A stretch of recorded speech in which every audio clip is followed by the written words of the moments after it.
Welcome back, Panther Springs friends. And if you are new here, well, I know you almost didn't see me, right?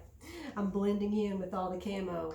Welcome back, and today I would like to share with you the story of the widow's offering.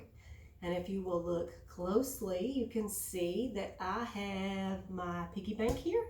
And then we have another piggy bank, and we like to throw our change in here and put this towards our Let's Go to Disney World fund. So let's take a look at what's in here. Assistant, I'm going to need your help here. All right, can you see it?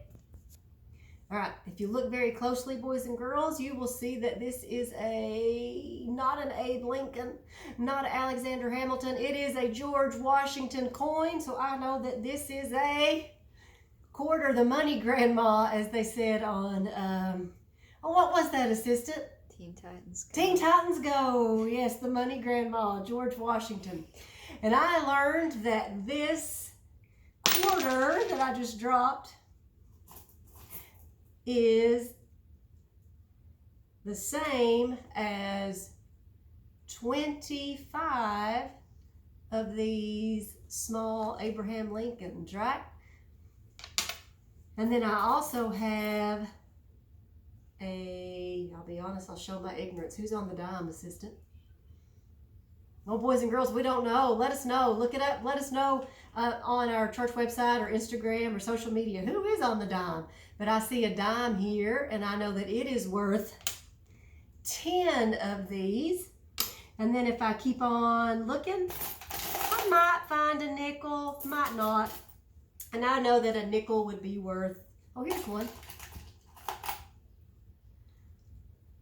5 of these, right? 5 of the pennies. So I have a 1, I have a 5, I have a 10, and I have a 25, okay? When my sister was smaller, my parents were giving her one of these. Let me just say, my sister is really smart, always has been. They were giving her one of these, a quarter, to put in the offering, and then just for her to keep, just so she would feel, because we were spoiled, I guess, just so she would feel good, they were giving her a penny too. That way she could keep one and she could give one. Well, again, my sister was smart, so she was keeping the quarter and putting in the penny, right? To her, that just made perfect sense. Well, why would I not keep the one that was bigger? Like, hello, where's your logic? She was kind of missing the point of offering, right? That we give back to God what He has given to us. So in today's story, the widow's offering, let me read you a little bit of that.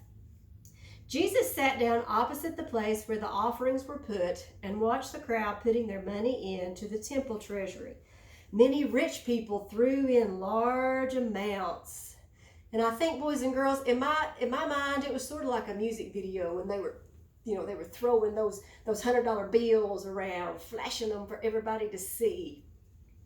And they weren't doing it because they felt like that was the way that they could serve God. They were doing that so that people could see and, oh, look at me.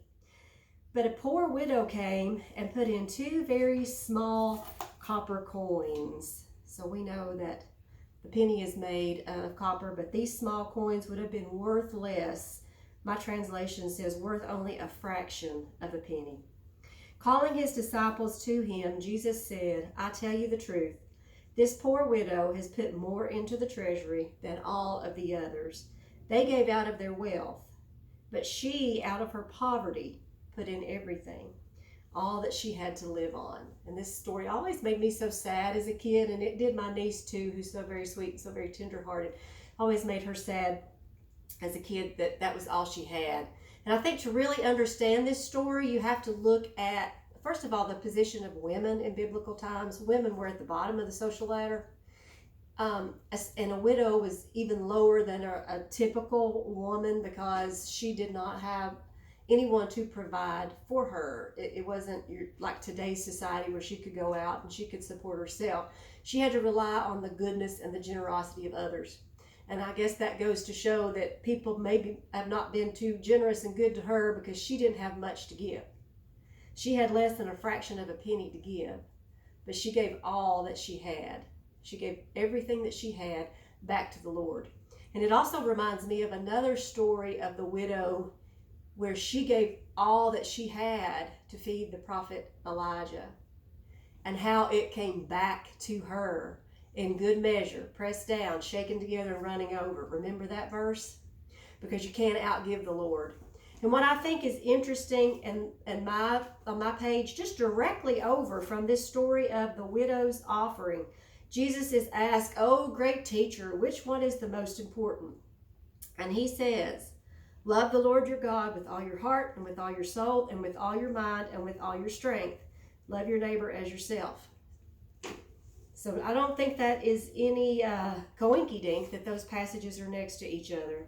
If you love the Lord with all your heart, with all your mind, with all your soul, then you are willing to give back to him what he has already given to you. Because he owns it all, boys and girls. He owns the cattle on 1,000 hills. And I say it again, have you priced beef lately?